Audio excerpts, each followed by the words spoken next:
अस्सलाम वालेकुम, मैं हूं आपका एस्ट्रोलॉजर सलीम समी।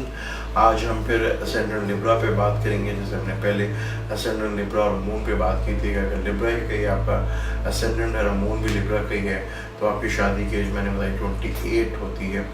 अगर असेंडेंट लिब्रा में ही सन आपका पाइसिस का हो तो उसमें आपकी शादी की एज क्या होगी। अगर लिब्रा असेंडेंट में सन आपका पाइसिस का है तो 7वां हाउस विर्गो का बनेगा, उसका मरकरी है, तो आपकी शादी की एज 34 एज बनती है और 17 साल आपकी शादी की एज बनती है। 17 साल में या 34 साल की एज में आपकी शादी हो सकती है।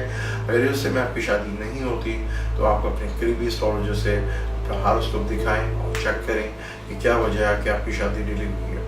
मेरा पेज है सलीम समी एस्ट्रोलॉजर, उसे लाइक कीजिएगा, कमेंट्स कीजिएगा, मुझे आपके कमेंट्स का इंतजार रहेगा।